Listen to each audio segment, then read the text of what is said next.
Atos capítulo 4, 32 a 35. Da multidão dos que creram, era um o coração e a alma.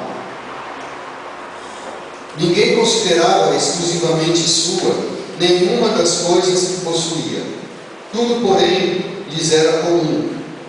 Com grande poder, os apóstolos davam testemunho da ressurreição do Senhor Jesus, e em todos eles havia abundante graça, pois nenhum necessitado havia entre eles, porquanto os que possuíam terras ou casas, vendendo-as, traziam os valores correspondentes e depositavam aos pés dos apóstolos. Então se distribuía a qualquer um à medida que alguém tinha necessidade. Vamos orar? Senhor, nós agradecemos pela Tua palavra, agradecemos porque o Senhor nos deixou a Tua palavra para que nós pudéssemos aprender, para que nós pudéssemos saber melhor como Te agradar. Obrigado, Deus, porque é tão bom agradar o Senhor. É tão maravilhoso saber que o Senhor nos ama, que o Senhor nos resgatou da perdição, de uma vida de pecados. O Senhor tem nos protegido, tem respondido nossas orações. E, Senhor, nós queremos, então, em gratidão ao Senhor, manifestar os frutos do Espírito, nos entregarmos ao Senhor para que Tu controles nossas vidas. E dessa forma Tu serás glorificado em nossas vidas. Pedimos a Tua bênção nesse momento em que nós paramos para meditar na Tua palavra, em nome do Senhor Jesus. Amém. Nesse texto que nós lemos, a gente vê que quando a igreja permite que o Espírito Santo controle a igreja, ela produz pelo menos 3 frutos, que estou chamando aqui de frutos do Espírito também. O primeiro fruto é o fruto da união. O Espírito Santo, agindo na igreja, ele produz esse fruto, a união. A igreja se torna unida.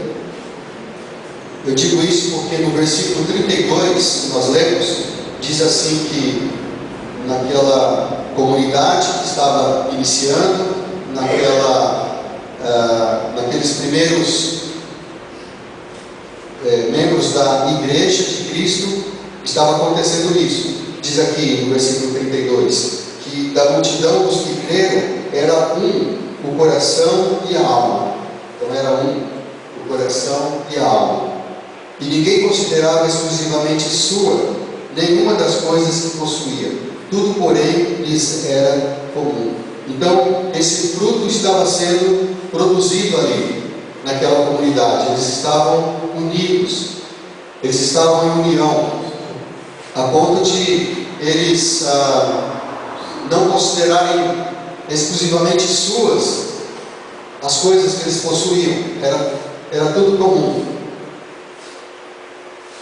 A união é muito importante em muitos aspectos. Quando a gente fala, por exemplo, de uma empresa, especialmente as empresas maiores, elas procuram incentivar os seus funcionários a ficarem unidos.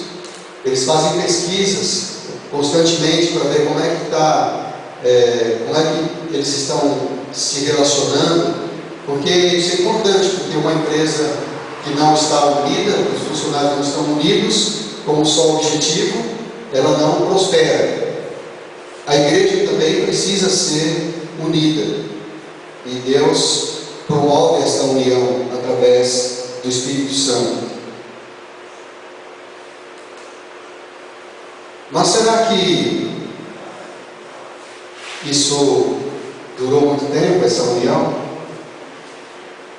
A gente, quando fala em união, a gente fala aqui da nossa igreja, né? A gente costuma comentar quando a gente conversa, né, na mesa, quando a gente está jogando bola, quando a gente está fazendo alguma coisa. A gente começa a conversar sobre a igreja e a gente começa a falar dos problemas da igreja.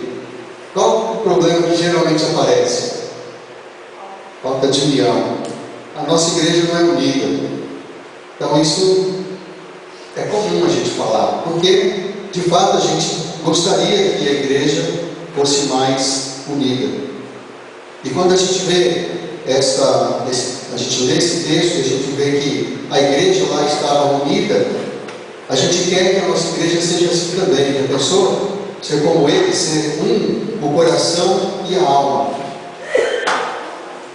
A gente quer que a nossa igreja seja assim. Mas a gente vê que a igreja, mesmo aquela igreja estava começando, começou a ter problemas de falta de união. Por exemplo, se você vai um pouquinho para frente e você lê em Atos capítulo 6, versículo 1, a gente lê que naqueles dias, multiplicando-se o número dos discípulos, houve murmuração dos helenistas contra os hebreus, porque as viúvas deles estavam sendo esquecidas na distribuição diária. Então começou a ter problemas. Já começou a ter uma divisão ali. Os helenistas, que eram aqueles que eram mais moderninhos, vamos dizer assim, que estavam mais atualizados com a cultura grega, e tinham os judeus, os hebreus, que eram então mais tradicionais na tradição dos judeus. Então começou a ter desavenças, eles começaram a murmurar. E logo eles procuraram resolver isso. Vocês sabem que aí eles elegeram os diáconos para resolver isso. Mas começou a haver problema. Era o Espírito Santo que estava fazendo isso na igreja, que estava causando essa divisão, que motivou os helenistas a murmurarem contra os hebreus? É claro que não. Era o Espírito do mundo entrando e agindo. Mas há pessoas que eram mais espirituais, pessoas que estavam buscando a Deus com mais intensidade, que estavam sempre orando, pessoas de quem se dizia que eram cheias do Espírito Santo. Eu posso citar aqui, por exemplo, Paulo. Quem era mais espiritual do que Paulo? Que a gente pode dizer na Bíblia. E aqui logo no versículo seguinte desse texto que nós lemos, no próximo parágrafo, vai falar de Barnabé. Barnabé era um homem muito querido. Ele era chamado filho da consolação, porque ele era um homem muito bom, de coração muito bom. Saulo e Barnabé, eles se tornaram grandes amigos. O Barnabé foi o único que confiou em Paulo quando ele se converteu, porque Paulo antes era um perseguidor da igreja. Depois, quando ele se converteu, as pessoas não acreditavam, achavam que ele estava mentindo para poder se infiltrar na igreja. E então ele não conseguia falar com os demais irmãos. E o Barnabé foi o único que o acolheu. Pegou o Paulo e levou para falar com o Pedro, e assim introduziu o Paulo na comunidade. E com certeza eles se tornaram grandes amigos. Quando o Barnabé foi lá para Antioquia, lá no norte de Jerusalém, para trabalhar na igreja lá, ele foi numa missão especial. Ele ficou algum tempo, e a gente vê lá em Atos capítulo 11, versículo 25, que ele foi para Tarso à procura de Saulo. Ele foi lá, ele fez questão de ir lá, porque Paulo parece que estava meio isolado, né? Já era aceito pela comunidade, mas ele queria trabalhar junto com ele. Ele achava que Paulo ia ser útil na igreja de Antioquia. Então ele foi lá. Eles tinham uma grande amizade, eles faziam muitas coisas juntos. A primeira viagem missionária, eles foram juntos. Eles eram companheiros. E aí a gente vê que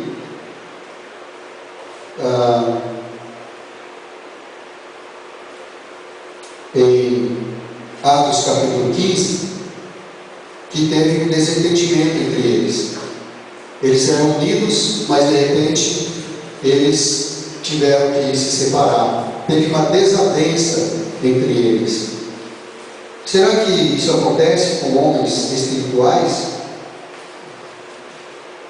A gente vê em Atos 15, 36 a 39.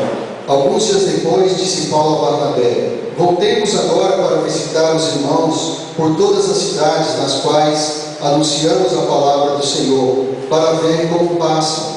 E Barnabé queria levar também João, chamado Marcos.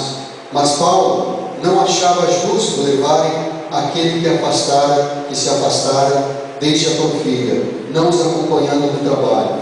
Houve entre eles tal desavença que vieram a separar-se. Então Barnabé, levando consigo a Marcos, navegou para Chipre. Então houve aqui uma desunião. Isso foi o Espírito de Deus que causou isso neles, que produziu essa desunião.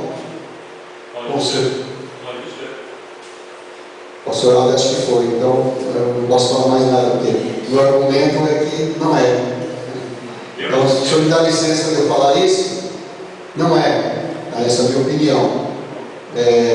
Não é porque o Espírito de Deus, o fruto do Espírito é a união. E ele fez com que a igreja estivesse totalmente unida, como um coração e uma alma. Enquanto Paulo e Barnabé estavam dirigidos pelo Espírito Santo, eles estavam unidos. Mas quando o Espírito do mundo atuou neles, eles ficaram, eles se separaram. Houve uma desavença, porque um achava que devia levar o Marcos e o outro não. Então, na minha opinião, peço licença ao pastor Alden, não era o Espírito de Deus que estava agindo em Paulo e Barnabé. Homens espirituais também podem, em algum momento da sua vida, serem guiados pelo Espírito do mundo e não pelo Espírito de Deus.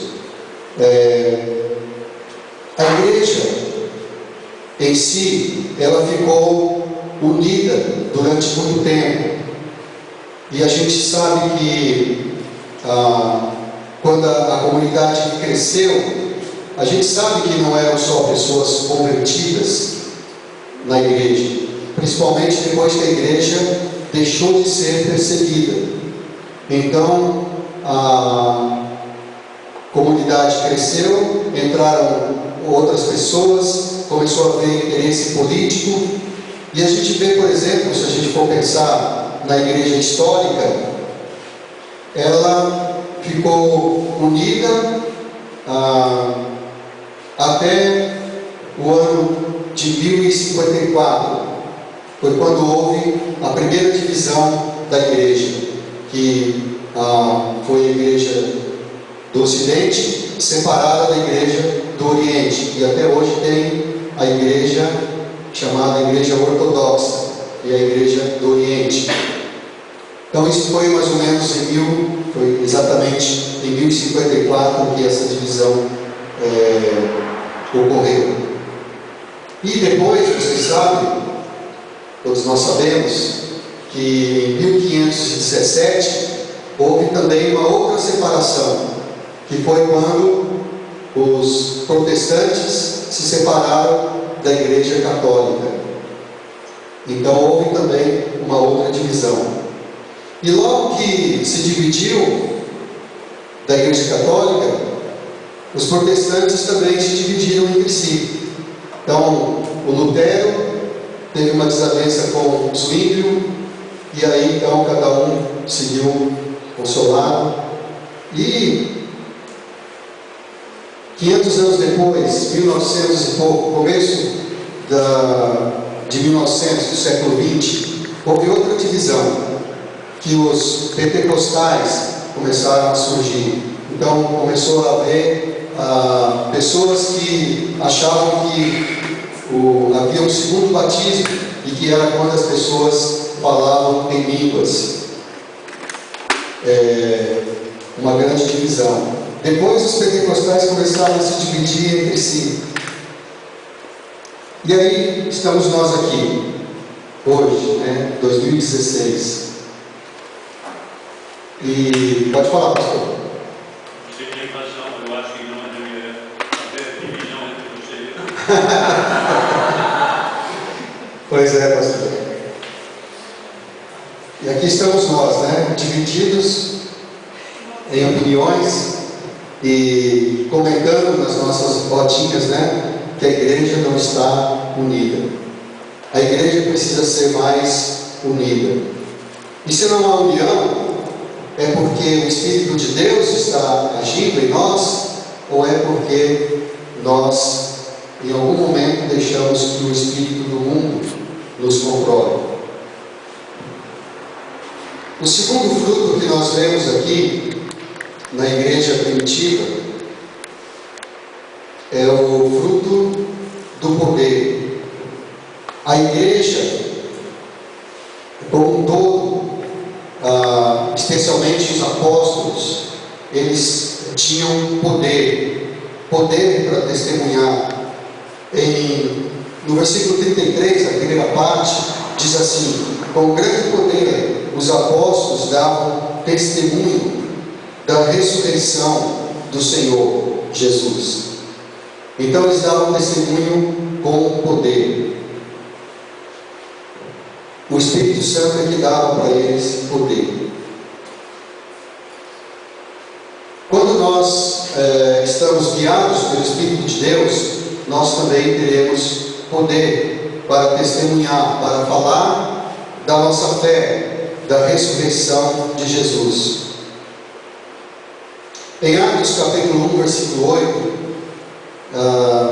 nós lemos que os apóstolos receberiam poder ao descer sobre eles o Espírito Santo, e eles iam ser testemunhas de Jesus, tanto em Jerusalém, como em toda a Judéia e Samaria e até os confins da terra.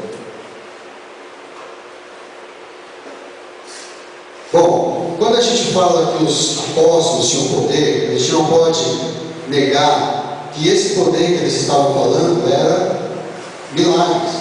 Eles podiam fazer milagres. Eles falavam e as coisas aconteciam.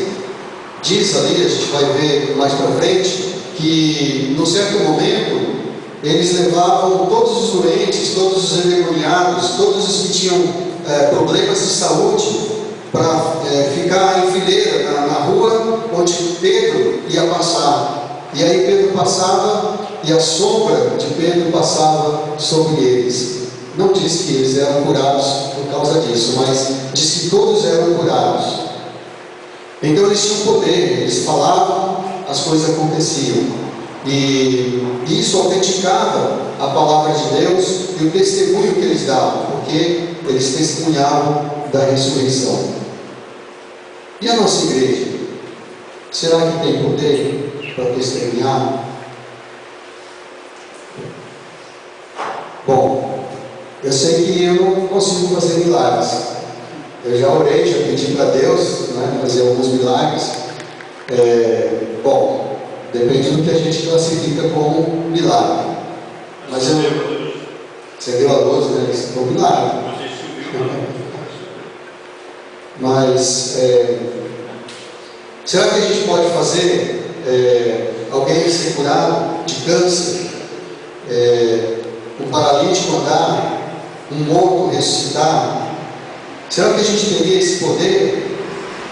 É claro que se o Espírito Santo quisesse nos dar esse poder, Ele nos daria. Agora, por que nós não fazemos isso? É porque nós não estamos sendo controlados pelo Espírito Santo?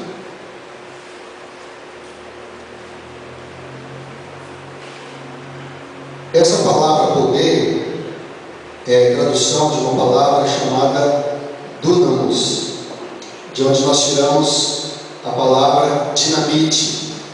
É um poder, né, muito grande. Mas olha só, vamos ver o que a própria Bíblia nos fala sobre o poder. Atos 10, 38. Paulo falando de Jesus. Como Deus ungiu a Jesus de Nazaré com o Espírito Santo e com poder, o qual andou por toda parte fazendo bem e curando a todos os oprimidos do diabo, porque Deus era com ele. Então esse poder de Jesus, Jesus foi ungido com esse poder. Esse mesmo poder agora era dado aos apóstolos. 1 Coríntios 2,4. A minha palavra e a minha pregação não consistiram em linguagem persuasiva de sabedoria, mas em demonstração do Espírito e de poder. Então Paulo estava dizendo que quando ele foi pregar aos coríntios, ele não foi em linguagem persuasiva de sabedoria, mas foi em demonstração de poder que o Espírito Santo dava a ele. A mesma palavra, dunamis. 1 Coríntios 12, 10, falando dos dons que Deus dá à igreja. Entre os dons, ele diz aqui, há operações de milagres. Então aqui foi traduzido como milagres, a palavra dunamis. Há profecia e há discernimento de espíritos, assim por diante. Então esse dom é dado à igreja, pessoas na igreja. Em Gálatas 3,5 diz assim: aquele, pois, que vos concede o Espírito e que opera milagres entre vós, porventura o faz pelas obras da lei ou pela pregação da fé? Então até aqui nós estamos falando de milagres, o que nós classificamos como milagres, que as pessoas tinham poder no seu testemunho porque elas podiam fazer milagres. Mas agora, Efésios 3,16, a mesma palavra usada, poder, traduzido aqui para poder. Efésios 3,16, para que segundo a riqueza da sua glória vos conceda que sejais fortalecidos com poder, mediante o seu Espírito, no homem interior. Que poder ele está falando aqui? É poder de fazer milagres? Paulo está orando para os efésios fazerem milagres. Que tipo de poder é esse que ele está orando para eles terem? Ele queria que eles fossem fortalecidos com poder, mediante o seu Espírito, no homem interior.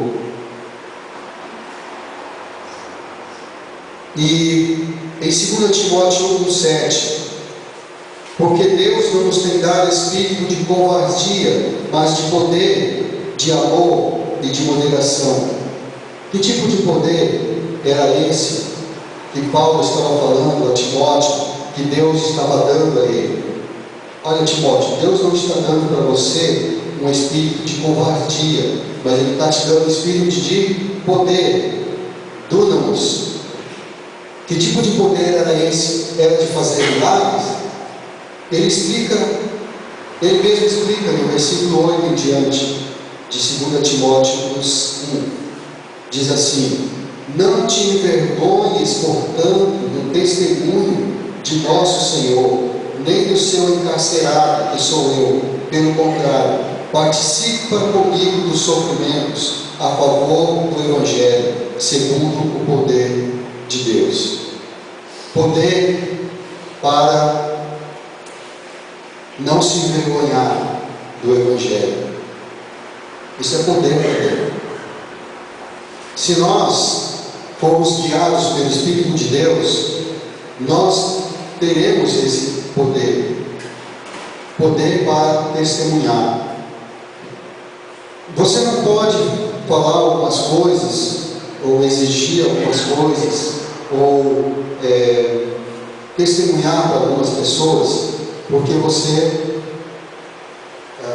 talvez não tenha dado um bom testemunho diante daquela pessoa, porque você andou em pecado, porque você andou irado, porque você permitiu que o espírito do mundo guiasse você. A nossa igreja como um todo pode ser assim também. Nós podemos estar perdendo o poder de testemunhar pela maneira como nós vivemos, a maneira como a comunidade está nos enxergando, porque não podemos não estar deixando o Espírito de Deus nos controlar, e sim o Espírito do mundo. Então o poder não é só fazer milagres para testemunhar, e é muito mais do que fazer milagres, é você não se envergonhar e continuar, mesmo diante do sofrimento, dando o seu testemunho. Então esse foi o segundo fruto, poder. E o terceiro fruto é o fruto da graça. Fruto da graça. A igreja, controlada pelo Espírito Santo, estava produzindo o fruto da graça. A gente vê nos versículos 33, segunda parte, até o 35. E em todos eles havia abundante graça, pois nenhum necessitado havia entre eles, porquanto os que possuíam terras ou casas, vendendo-as, traziam os valores correspondentes e depositavam aos pés dos apóstolos. Então se distribuía a qualquer um à medida que alguém tinha necessidade. Eles tinham graça. Havia entre eles abundante graça. O Espírito de Deus agindo na igreja, a igreja permitindo o Espírito de Deus controlar esta igreja, eles estavam produzindo esse fruto, a graça. Você está habituado com a palavra caridade, não é? Você sabe que caridade é você ajudar as pessoas, especialmente os pobres. Essa palavra caridade, ela tem origem numa palavra latina que é caritas. Caritas, que por sua vez tem origem numa palavra grega que é caris. Caris é a palavra que foi usada aqui nesse texto. Em todos eles havia abundante caris, graça. A mesma graça que Deus tem por nós, a mesma graça pela qual Deus nos salvou, a mesma graça que tornou possível a nossa salvação. Essa graça começou a ser manifestada pela igreja, entre eles, porque o Espírito Santo estava controlando aquela igreja. Eles permitiram o Espírito controlar. Então a graça que eles receberam passou adiante. Caridade, então, é da palavra graça.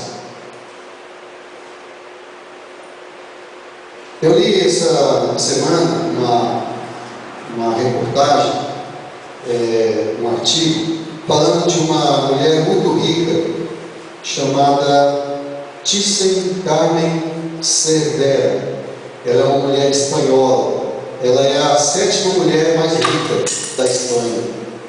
E ela fez um comentário numa reportagem que as pessoas começaram a protestar, porque ela disse assim: ser rica é muito difícil, é muita responsabilidade.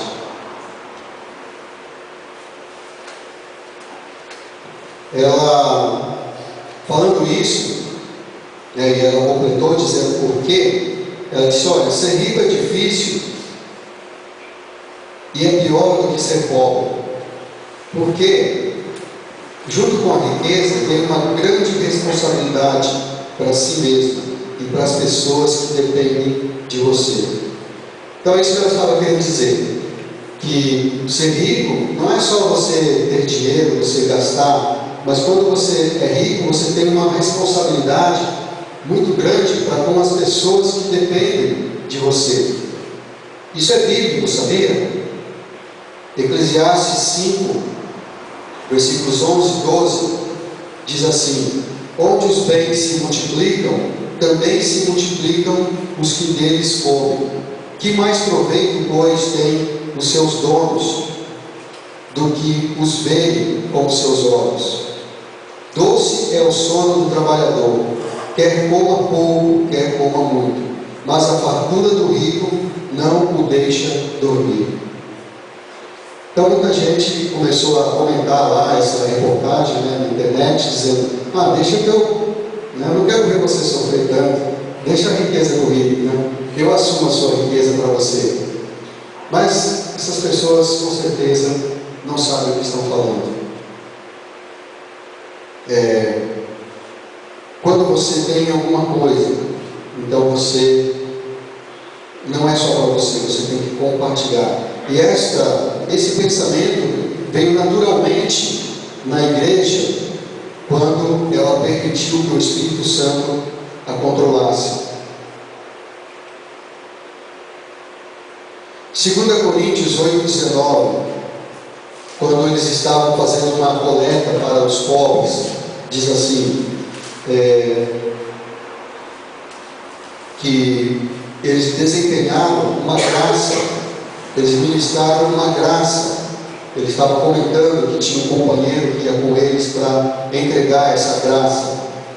Era uma esmola, então ele chamou de cálice, graça. 2 Coríntios 9,8: Deus pode fazer-nos abundar em toda graça, a fim de que, tendo sempre em tudo ampla suficiência, superabundez em toda boa obra. 1 Pedro 4,10: Servi uns aos outros, cada um conforme o dom que recebeu, como bons despenseiros da multiforme graça de Deus. Você recebeu graça de Deus?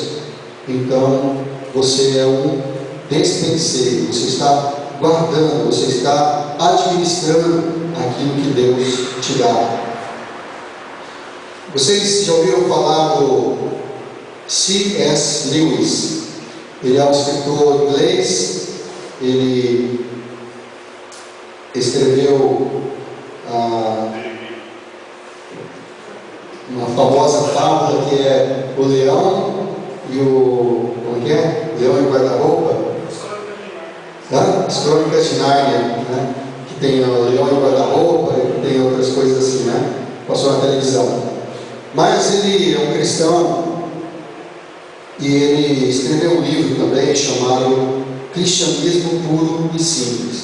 Ele fala sobre caridade nesse livro e ele diz assim: não acredito que alguém possa estabelecer o quanto cada um deve dar. Creio que a única regra segura é dar mais do que nos sobra. Em outras palavras, se os nossos gastos com conforto, bens supérfluos, diversão, etc., se igualam ao do padrão dos que ganham o mesmo que nós, provavelmente não estamos dando o suficiente. Se a caridade que fazemos não pesa pelo menos um pouco em nosso bolso, ela está pequena demais. É preciso que haja coisas que gostaríamos de fazer e não podemos, por causa dos nossos gastos com caridade. Estou falando de caridade no sentido comum da palavra. Os casos particulares que afetam parentes, amigos, vizinhos ou empregados, de que Deus, por assim dizer, nos força a tomar conhecimento, exige muito mais do que isso. Podem inclusive nos obrigar a pôr em risco a nossa própria situação. Então é isso que ele pensa sobre caridade. Tem que pesar no bolso. Se você acha que está fazendo caridade, mas você está dando só o que sobra, acabou aqui. Se você está dando só o que sobra, então a opinião dele é que você não está dando o suficiente. E há situações em que você vai ter que ajudar um membro da família, uma pessoa que Deus vai mostrar para você que aquela pessoa precisa, e muitas vezes você vai acabar dando além daquilo que você chamaria de prudente. Então, não sei se Deus se dirigia a fazer isso. É isso que acontecia na igreja. As pessoas vendiam as suas propriedades para distribuir entre eles, porque eles viam que havia necessidade, havia fome mesmo. Eles estavam passando por momentos em que as pessoas estavam passando fome. Então, como eles iam manter os bens que eles podiam se desfazer deles e ajudar, como eles iam deixar de fazer isso? Como eles iam deixar de fazer essa caridade, essa graça, essa cálice, e ainda dizer que estavam sendo controlados pelo Espírito Santo, pelo Espírito de Deus? Então, ser cristão, Agostinho, por exemplo, disse que a única fé que se justifica é a fé que se faz ativa por meio do amor. Então, se você tem fé, se a igreja está sendo controlada pelo Espírito de Deus, vai haver esse fruto na igreja, esse espírito de graça, de ajudar as pessoas, de ajudar um ao outro. União, poder e graça são resultados que o espírito do mundo não vai produzir. Então, quando a gente estiver comentando, a igreja está desunida. Por que está desunida? É porque não estamos deixando o Espírito de Deus nos controlar. É o Espírito do mundo. Se está faltando poder para testemunhar, é porque não é o Espírito de Deus que está nos controlando. E se não há graça, se as pessoas estão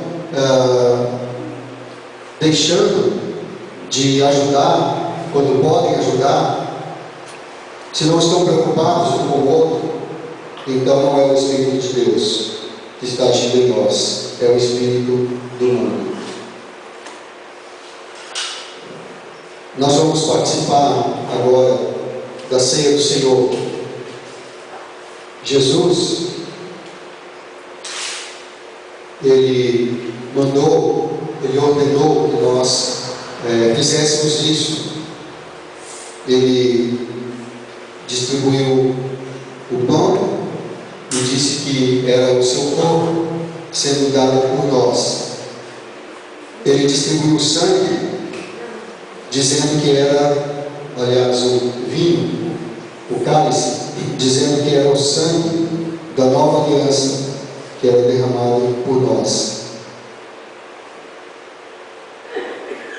Então vamos participar da ceia do Senhor. Se você crê que Jesus de fato morreu no seu lugar para pagar os seus pecados, se você crê nisso, e você crê que você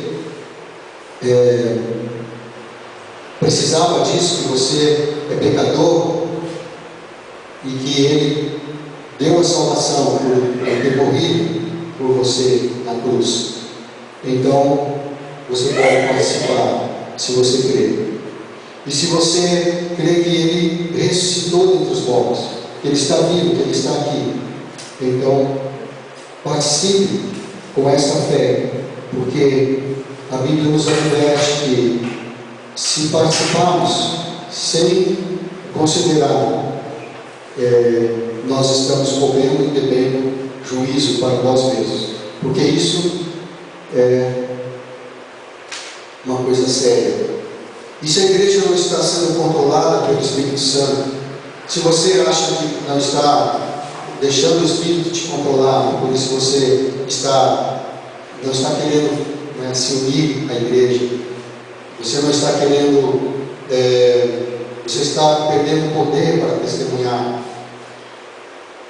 E se você tem um coração endurecido, então é o momento de você orar, você falar com Deus e deixar o seu coração assim preparado para receber a ceia do Senhor. 1 Coríntios 11, 23 diz assim: porque eu recebi do Senhor o que também vos entreguei, que o Senhor Jesus, na noite em que foi traído, tomou o pão, e tendo dado graças, o partiu e disse: isto é o meu corpo que é dado por vós, fazei isto em memória de mim. Por semelhante modo, depois de haver ceado, tomou também o cálice, dizendo: este cálice é a nova aliança no meu sangue, fazei isto todas as vezes que o beberdes, em memória de mim. Porque todas as vezes que comerdes este pão e beberdes o cálice, anunciais a morte do Senhor, até que Ele venha. Por isso, aquele que comer o pão ou beber o cálice do Senhor indignamente, será réu do corpo e do sangue do Senhor. Examine-se, pois, o homem a si mesmo, e assim coma do pão e beba do cálice. Pois quem come e bebe, sem discernir o corpo, come e bebe juízo para si. Então faça esse exame que a Bíblia diz. Examine o seu coração e participe da ceia. Se você tem que confessar alguma coisa a Deus, confesse. Se você tem que acertar alguma coisa com o seu irmão, acerte. E assim participe. Eu vou pedir que o pastor Ismael venha me ajudar.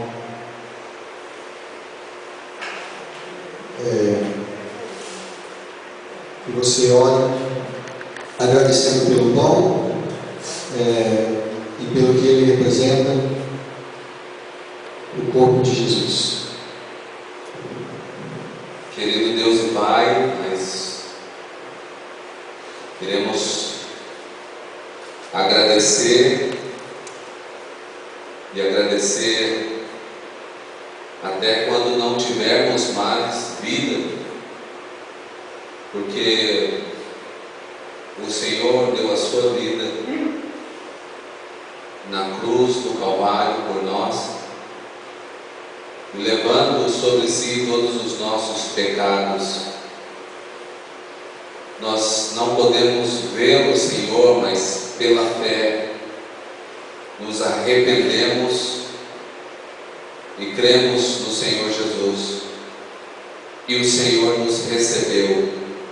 Hoje somos teus filhos, pelo grande feito na cruz do Calvário. E este corpo, ó Deus, quebrado, mas aqui em forma de pão, foi aquele momento da ceia em que o Senhor dissesse para que nós pudéssemos comemorar até o dia que o Senhor vai voltar. Então, ó Deus, recebe o nosso coração nesta noite, daquilo que temos ofendido o Senhor, daquilo que deixou o Senhor magoado com as nossas atitudes e as nossas ações, e queremos tomar neste mês uma nova decisão, um novo caminho que pode gerar união, que pode gerar o poder e a graça que vem somente do Senhor Jesus. Então nos enche do teu Espírito, em nome de Jesus, amém. Pedir que Ismael distribua o pão, eu oro pelo cálice, agradecendo pelo suco e pelo que ele representa. Oremos. Santíssimo Deus, obrigado por mais um dia, mais um domingo, Senhor, mais um culto que podemos fazer livremente. Obrigado, Senhor, pela mensagem que hoje nos foi dada. Queremos dizer, Santo Pai, que é verdade que não somos perfeitos, somos pecadores, Senhor, e somos falhos, não somos dignos da Tua salvação, não somos dignos do Teu perdão. Mas, Senhor Jesus Cristo, naquela noite, Ele tomou sobre si todas as nossas iniquidades. Naquela mesma noite que Ele foi traído, Ele se ofereceu uma vez por todas e para sempre. Senhor, e Tudo isso foi o Senhor mesmo que planejou antes mesmo da fundação do mundo. O Senhor já o deu como Cordeiro perfeito para ser sacrificado por nós. E esse amor que o Senhor tem, ele é maravilhoso. Nós não temos palavras, muito menos adjetivos em nossa língua para descrever tamanho amor. Apenas, Pai, nossa própria vida é o que podemos te dar, para que não seja mais nossa vida, mas que seja o Senhor Jesus Cristo vivendo em nós. Então, nos ajude, ó Pai, a caminharmos como Jesus caminhou e a obedecer como Jesus te obedeceu, submisso até a morte e morte de cruz. Obrigado por essa ceia, obrigado pela lembrança daquela noite, do dia em que Jesus tomou o cálice e repartiu entre os discípulos. Senhor, aqui estamos nós, cumprindo a ordenança, não porque isso é algo cansativo para nós, ou porque estamos fazendo apenas por fazer. Pelo contrário, Senhor, estamos fazendo porque cremos na Tua Palavra. Em nome de Jesus Cristo é que eu oro. Amém.